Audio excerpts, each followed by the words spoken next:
Burnett Haskell, James Martin, and John Redstone were big-time labor union guys in San Francisco in the late 1800s. And they had an idea to form a socialist colony here in the Sierra Nevada foothill and mountain areas. You see, they were influenced by the writing of Gronlund and Marx. For a time, the colony had control over part of the Sierra Nevada that is now known as Sequoia National Park. The Timber and Stone Act of 1878 called a lot of this area unfit for farming, but it could be used for logging and mining. And that's how the colony intended to make their collective living. They applied for land patents, and while they waited for the paperwork to go through, the group started building a road in order to haul their potential lumber out of the forest. But the Southern Pacific Railroad saw the colony as competition to their logging enterprises. And in 1890, they used their political clout to help get legislation passed that established Sequoia National Park, which effectively removed the colony's ability to log that area. All of their land patents were denied. In fact, the people of the colony were now considered trespassers, and a few were convicted of illegal logging, and that was the death blow. The colony officially disbanded in 1892. This little post office that continues to receive mail to this day is the only thing that remains of that old colony known as Cahuilla on the map of Tulare County. With Josh Dean behind the camera, I'm AJ Fox. The Kings River. That's what this is, the Kings River. Well, you're gonna have to imagine what it was like when this river was really flowing during the gold rush. There were a lot of people that were coming to California from all over the world, really, trying to strike it rich. And if you had a ferry, you could make money because people needed to cross these rivers. The Stone and Waters Ferry crossed the San Joaquin River. The Firebaugh Ferry, owned by Andrew Firebaugh, he actually got the town named after him because he owned the ferry. Well, Lucius Whitmore owned the first ferry that crossed the Kings River. And the town that sprang up became a bustling town because it was the only place that had a general store between Millerton and Visalia. If you needed to buy something, this is where you had to come. In 1873, this town took a turn for the worse. Tiburcio Vasquez and his gang attacked the town and robbed it. It's told some 36 men were tied up, and the gang made off with about $2,000 of the town's money. That's about $45,000 in today's money. The town never really recovered. By 1890, it was completely abandoned. And in 1930, the last building was demolished. In fact, the only thing that remains is this marker that tells us of the existence of Kingston on the map of Kings County. With Josh Dean behind the camera, I'm AJ Fox.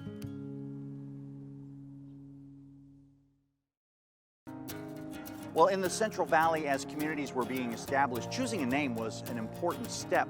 But sometimes all you needed to do was look around. Mother Nature would lead you to the right moniker. This is Bravo Lake. It wasn't named that originally, though. When Gilbert Stevenson came to the area to establish a town site in 1907, he purchased 13,000 acres. He also built the first brick buildings. He was responsible for most of the infrastructure, streets, sewer lines, the works. Well, the lake is on the southeast edge of town. It was originally designed to be a recreation area. You could do boating or have a picnic or walk around the lake and enjoy the water and the trees that surrounded the lake.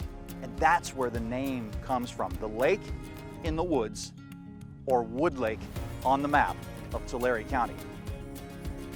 Oh, by the way, when you're in Wood Lake, make sure you visit the Wood Lake Botanical Garden. It's right next to Bravo Lake. You'll be glad you did. With Josh Dean behind the camera, I'm AJ Fox.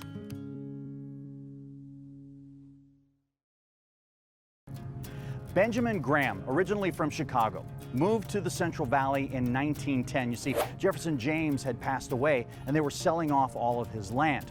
Graham bought $3 million worth of that land, and he was going to sell off smaller chunks of it for a profit, and he would also get to name the town. And of course, he named it after himself, Grahamtown. Fast forward to 1912, the San Joaquin Valley Railroad had just completed a line from Hardwick through Tranquility and had a stop right here. Well, Graham's plan of building a community named after himself kind of hit a snag. It's not clear what kind of hard times fell on him, but he had to sell out his interest in the land to developers from LA. In 1913, a post office opened here, and literally 2 days after, they dropped the name Grahamtown in favor of a new name. They took the name of a nearby river. That river was named by Gabriel Moraga during his expedition of Alta California nearly 100 years earlier.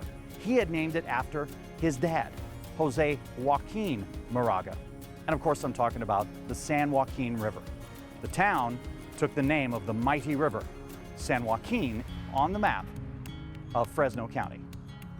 With Joe Whittington behind the camera, I'm A.J. Fox. Thomas Law Reed was an Army veteran. He actually fought in the Civil War. He participated in Sherman's March to the Sea. Now, that was an important campaign because it effectively crippled the South and played a big role in ending the Civil War. In the 20 years that followed, Thomas got married, he moved to Michigan, he managed a cheese factory, later moving to Northern California, and finally settling right here in Fresno County. You see, the 76 Land and Water Company persuaded him to move here to grow wheat, seeing as how there was going to be plenty of water from new canals that were diverting water away from the Kings River, which is behind me. Thomas agreed. He moved here, he started growing wheat, and soon became one of the biggest wheat producers in California. He established Reed Colony and sold off a few plots of land. That became the core of this community. And in 1888, when the Southern Pacific Railroad was making plans to establish a rail line through the area, he traded half of his existing land for a commitment from the railroad to build a depot right here. And that's exactly what they did. Rail access really made this town boom. But more than that, the more people that moved here started growing different things like citrus, stone fruit, berries, olives, you name it. And that attracted the Santa Fe rail line to build a spur in town. That made this community only the second in the San Joaquin Valley to have two competing rail lines. The first was Fresno. Well, in 1913, the city incorporated, and Thomas Reed objected to the use of his name.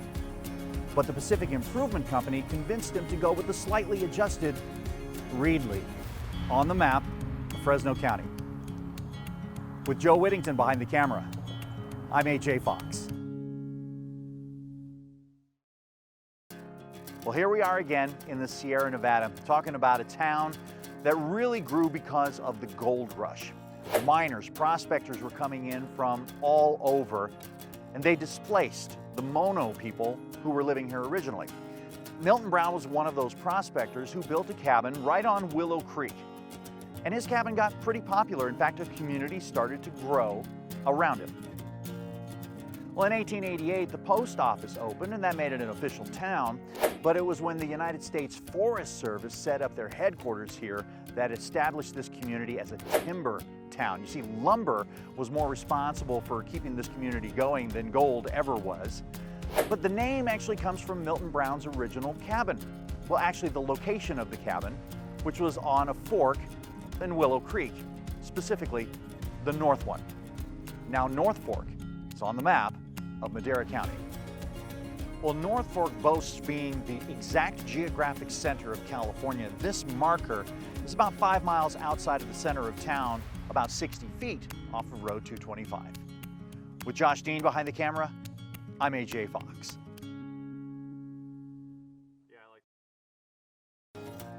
Italian physicist Alessandro Volta was an inventor, a scientist, and a university professor. He invented a device that he called a voltaic pile. You say you've never heard of that? I'm not surprised. We call it a battery, and it generated electricity using chemicals, and that was a big deal because before that, everybody understood that electricity was only generated by living things. And Mr. Volta proved that to be wrong. His invention garnered him a little bit of notoriety, so much so that he became close personal friends to Emperor Napoleon Bonaparte. Professor Volta did pass away in 1827. More than 60 years later, the Volta Improvement Company laid out this town in honor of that great pioneer of power and electricity. And it was solidified when their post office finally opened in 1892. Now, Volta is on the map of Merced County. With Josh Dean behind the camera, I'm AJ Fox.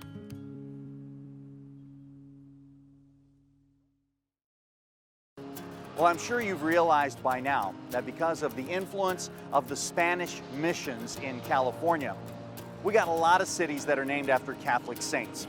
San Diego, San Francisco, Santa Barbara, Santa Monica, you get the idea. And in case you didn't know the difference, San something, that's masculine. Santa something, that's feminine. Well, now we got a problem. There is no Saint Nella.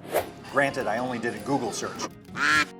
Point being, this city is not named for a saint, but a type of building. More specifically, a house built in LA County that is today on the U.S. National Register of Historic Places. It's called the Centinela Adobe, or La Casa de la Centinela. There's even a street here named Centinela Drive. Now, Centinela translated means sentinel or sentry, guard of the castle gates, if you will. Centinela was probably just misspelled, and we end up with Santanella on the map of Merced County. Oh, by the way, Santanella may be small, but it sure is busy here at the intersection of I-5 and Highway 33. With Josh Dean behind the camera, I'm AJ Fox.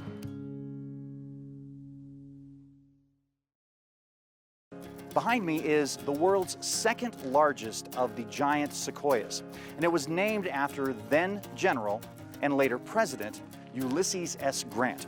But there is some dispute over how his name got to be applied to this tree.